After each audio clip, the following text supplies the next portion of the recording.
This is lecture 56C in the series The ABCs of Communism, Bolshevism 2018, and this material will be in the next year's volume 3, Communism in East Asia, in the chapter on Korea.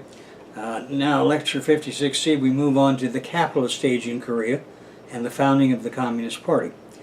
The sprouts of capitalism, or the seeds of capitalism, or capitalist sprouts, are features of the economy of the late Ming and early Qing dynasties from AD 1500 to 1700s. Chinese historians, following Chairman Mao's analyses, see these as resembling developments in pre-industrial Europe. They are precursors of the indigenous developments of capitalism, and Korean Marxist historians have accepted this thesis concerning their country. The Chinese term sprouts of capitalism was used in the first chapter, Chinese Society, of the book The Chinese Revolution and the Chinese Communist Party, edited by Mao Zedong in 1939. And it says, as China's feudal society has developed a commodity economy and so carried within itself the seeds of capitalism, China would of herself have developed slowly into a capitalist society, even without the impact of foreign capitalism. Chinese Marxists in the 1920s and 1930s also followed Karl Marx and Friedrich Engels' description of socio-cultural evolution in 3 stages after primitive tribal communism, and they were slavery through feudalism to capitalism, and Joseph Stalin deepened this model's scope into 5 global stages of modes of production: primitive communism, slavery, feudal, capitalist, socialist, and eventually communist society would exist. Herein we have further expanded the details of the evolution from primitive communism and its hunting, gathering, and tribal agricultural stages. Then a transitional period of simple chiefdoms and advanced theocratic chiefdoms occurs, followed by the servitude epoch and its 3 stages of chattel slavery, feudalism, and wage slavery or capitalism. In turn, followed by the second transitional 2-stage period, the first of which we know as Stalinist socialism, and then advanced socialism, as currently being expressed in the administration of Chinese President Xi Jinping. Finally, humanity will arrive at the stage of communism, but as yet it is unseen, but its outlines are clearly understood. Now, Chang Yui and other Chinese historians explicated Mao's outlines in the 1950s, producing a series of papers collected in 2 volumes entitled Essays on the Debate on the Sprouts of Capitalism in China, that were published in 1957 and 1960. They identified a number of developments in the Chinese economy between the AD 1500s and 1700s, including improved farming and handicraft technologies, improvement and expansion of markets, and changes in wage-labor relationships. These developments are comparable to European technological and social organizational diagnostic criteria and constitute a proto-capitalist phase of Chinese and Chinese feudalism. Now, in 1957, Fu Fi-ling placed capitalist origins in the AD 1500s in China and the Commercial Revolution. Chinese exports to the West generated an inflow of silver from the Western Hemisphere, which expanded the money supply, driving the monetization of markets and government taxation. The following century saw increased regional specialization and the integration of rural markets. Researchers have pointed to the rise of wage labor in late Ming and early Qing workshops in textile, paper, and other industries. However, they lacked the production accounting methods in European factories and achieved large-scale production by using many small workshops, each with a small team of workers under a master craftsman. The organization of silk weaving in the AD 1700s in Chinese cities compared with the putting out system used in European textile industries between AD 1200s and 1700s. As the inter-regional silk trade grew, merchant houses began to organize manufacture to guarantee their supplies, providing silk to households for weaving as piecework.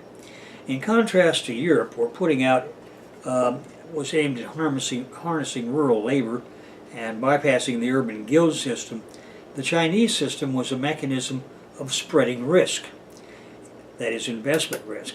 In addition, although putting out began much earlier in continental Europe, it was only in the English cotton industry that it led to industrialization. The ramifications in China are far greater. A recent contribution is the 1985 three-volume A History of the Development of Capitalism in China by Wu Chengming and his colleagues. The second volume deals with the technological and social organizational diagnostic criteria emerging for capitalism. Now, Korean historians advanced a Sprouts theory, where farmers responded to the AD 1600s labor shortage caused by foreign invasions by adopting more efficient farming methods. This led to greater commercialization and proto-industrialization, only to be curtailed once again by foreign interference, this time by the Japanese capitalists in the post-1875 period.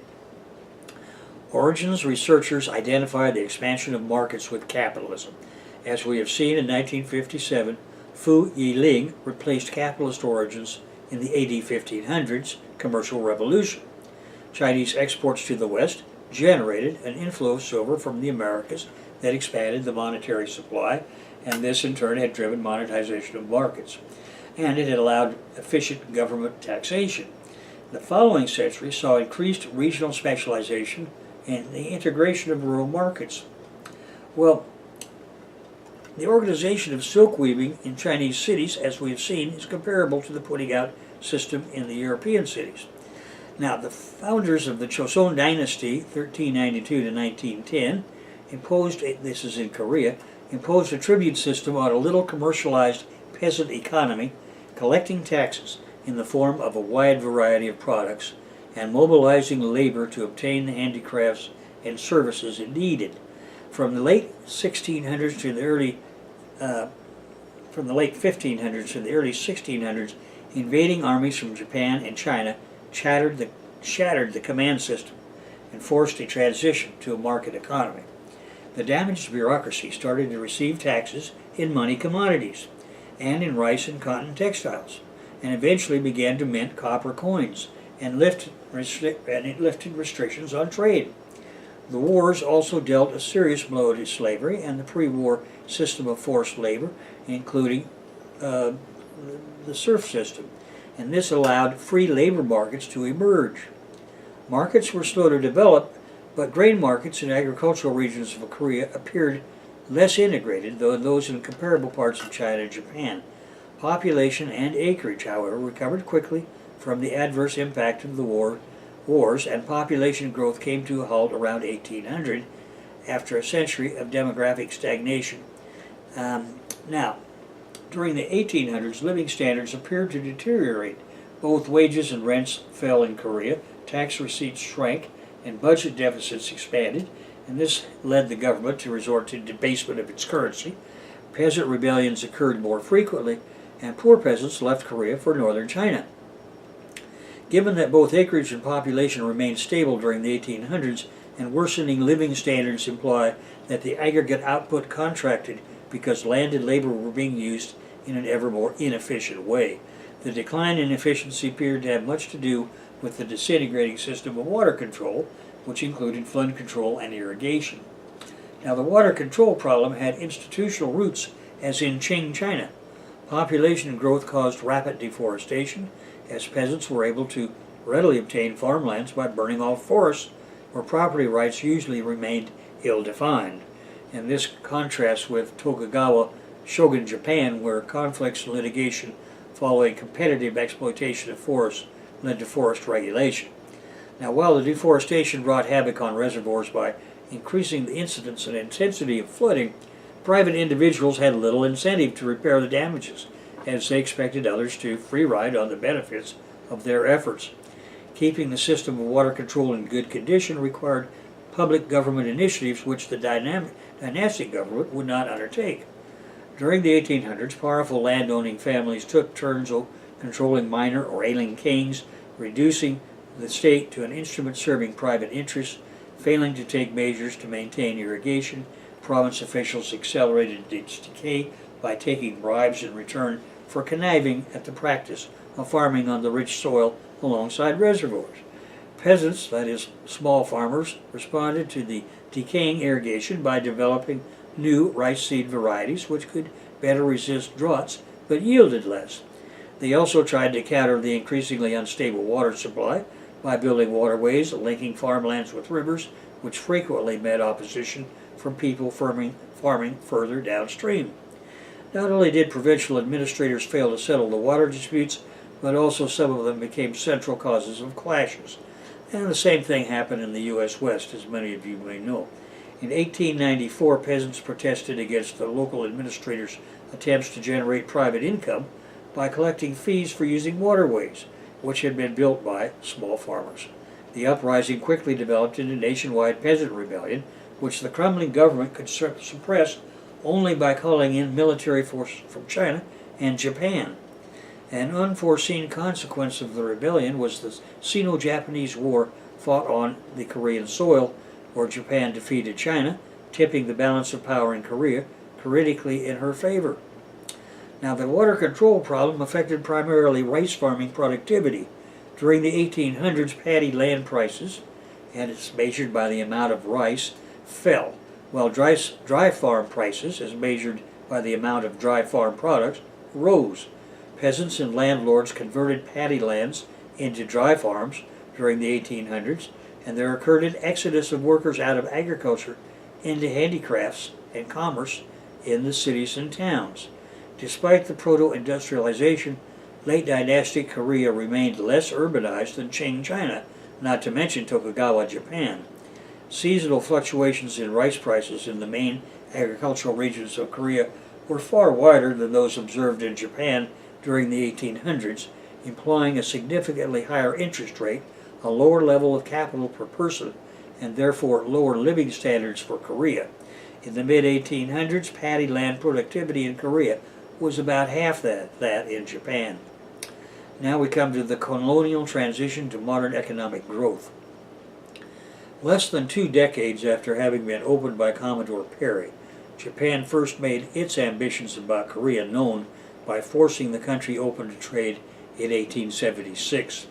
Defeating Russia in the War of 1905, Japan virtually annexed Korea, which was made official 5 years later.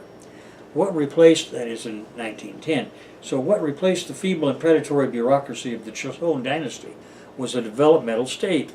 Drawing on the Meiji government's experience, the colonial state introduced a set of expensive policy measures to modernize Korea.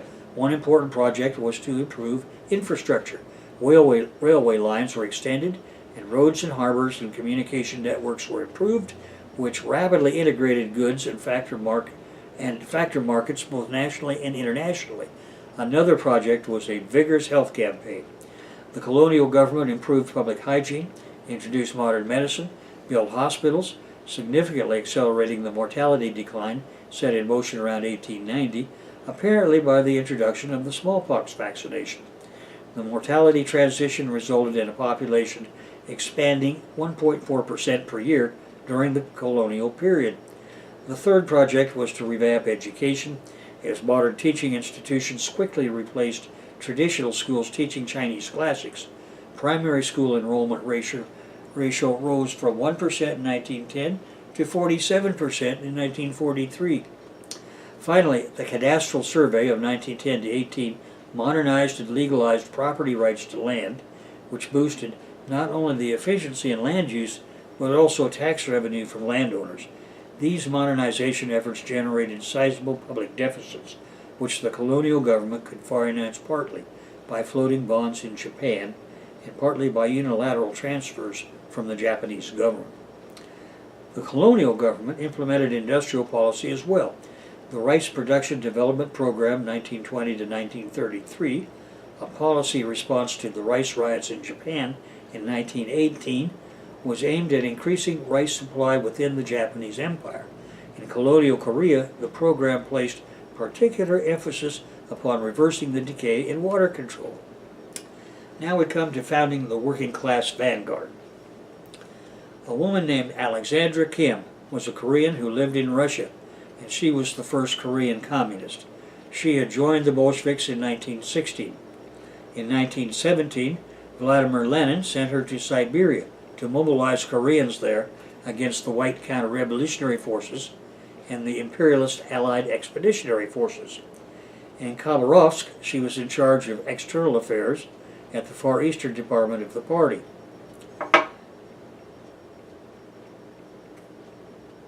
There she met with Yi Dong-hui, Kim Rip, and other Korean independence fighters.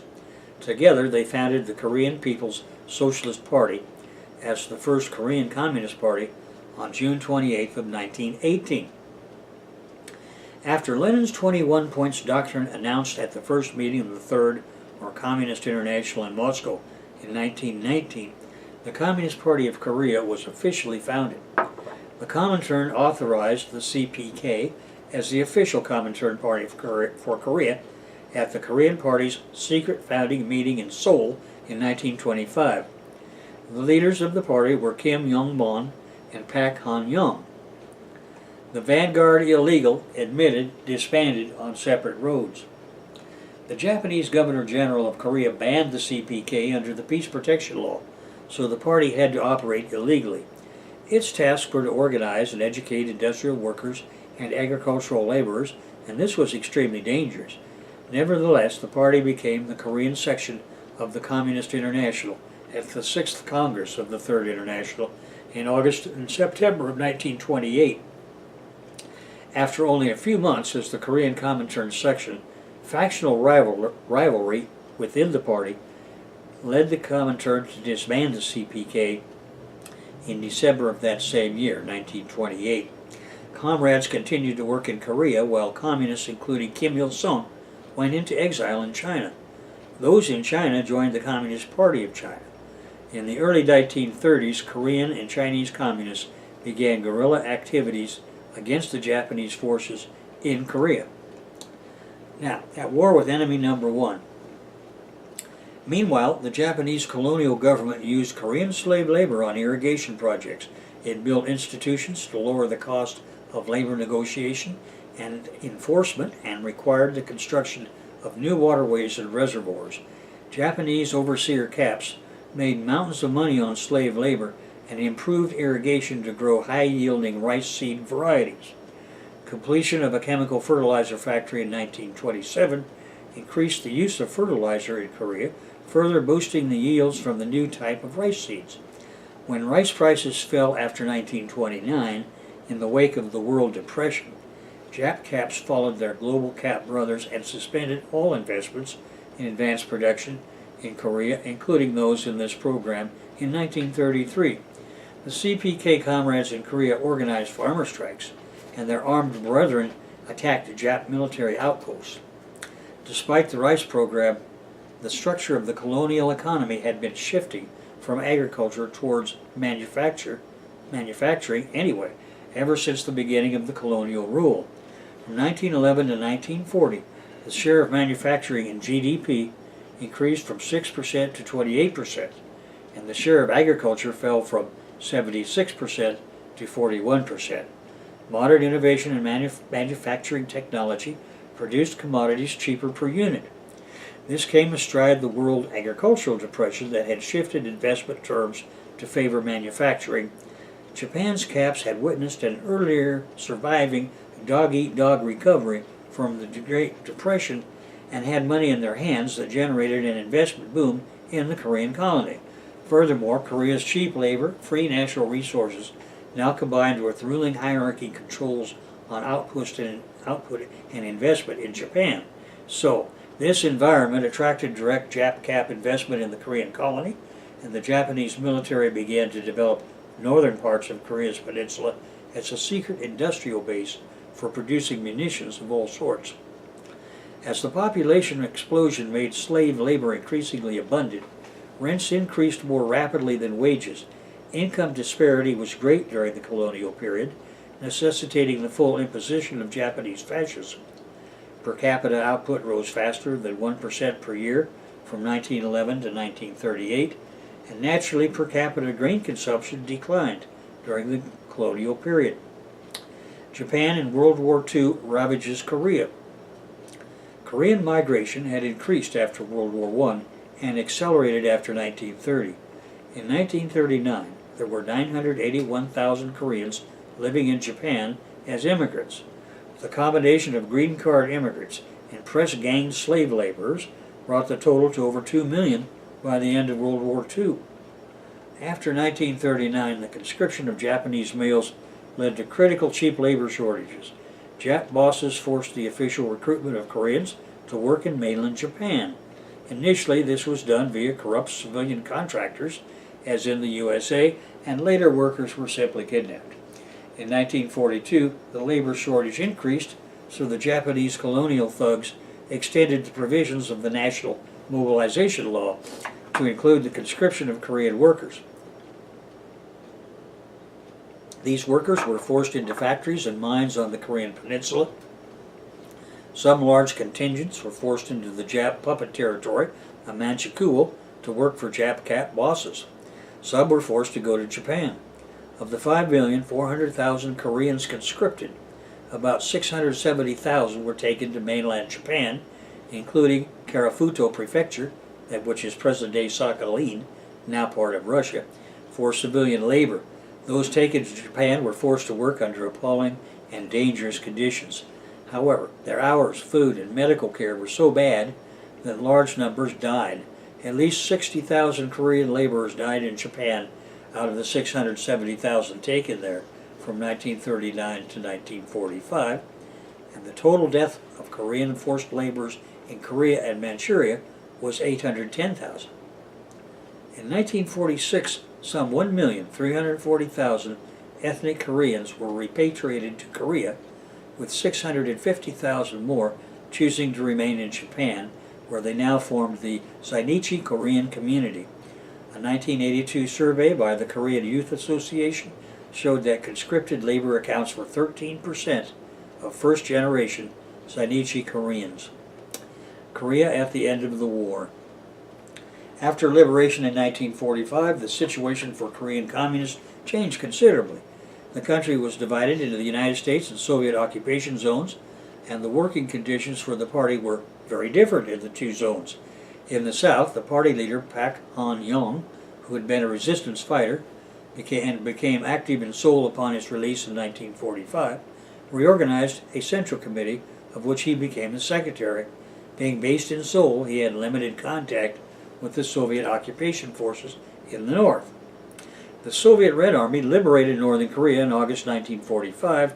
Most members of the Communist Party of Korea were in southern Korea, and there were very few communist cadre in the north.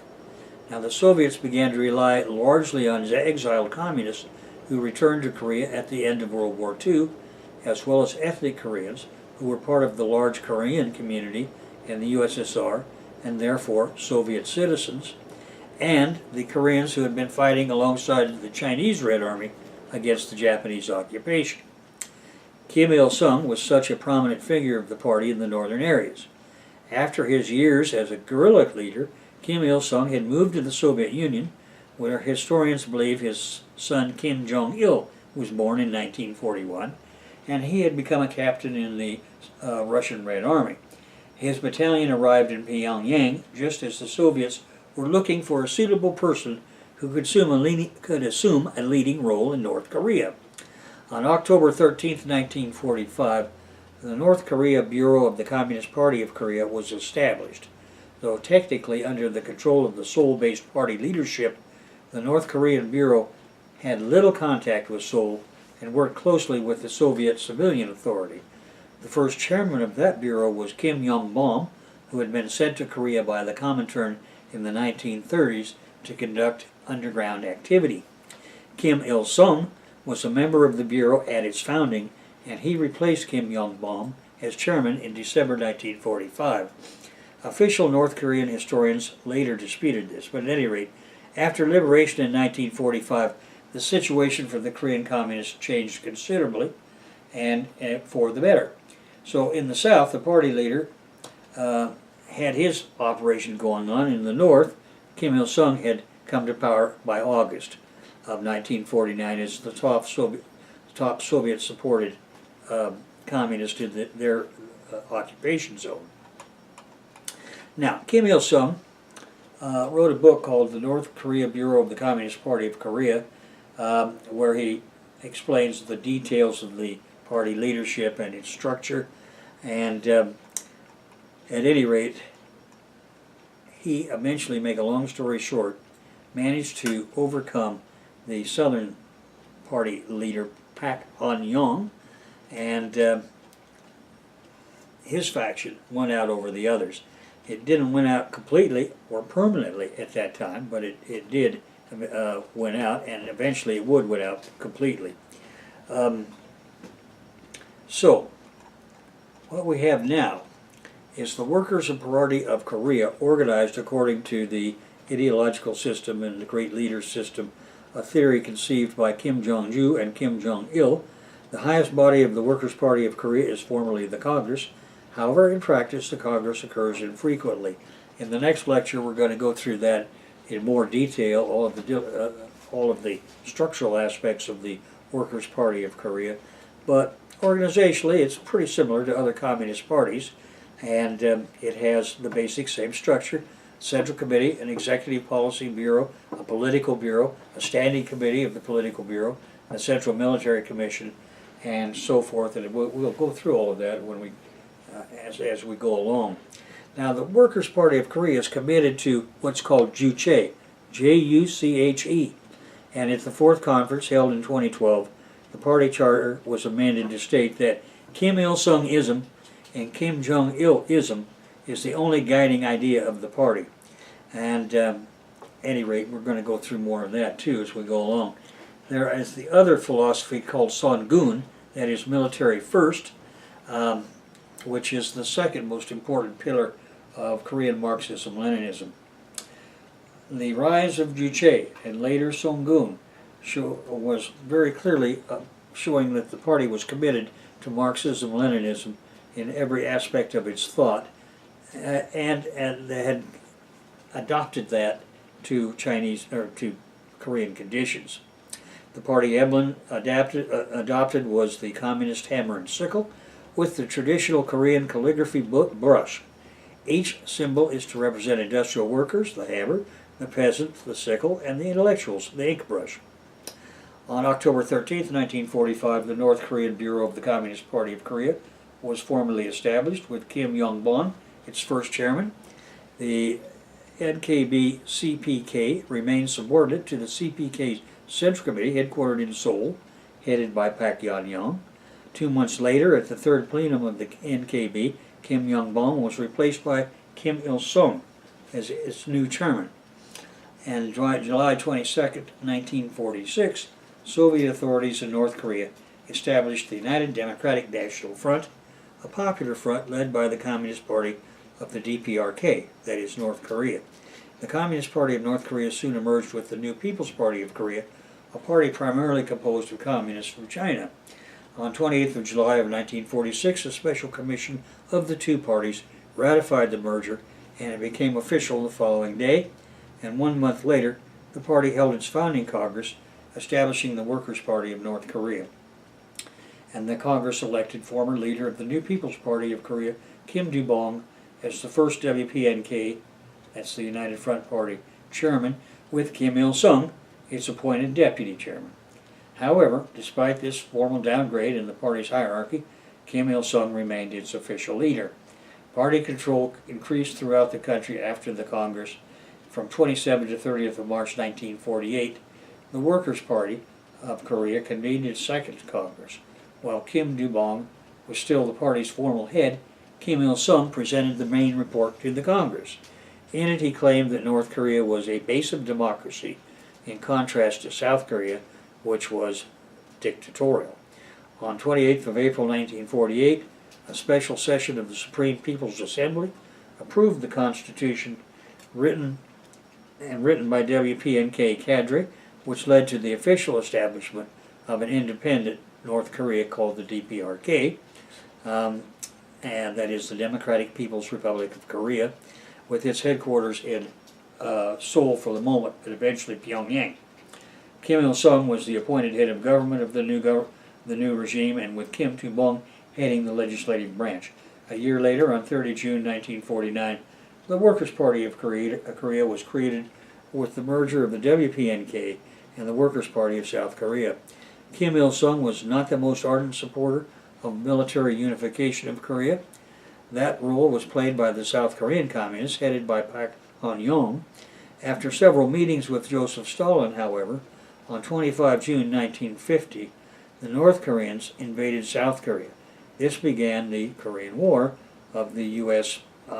And whoever else it could get under the flag of the United Nations to join them.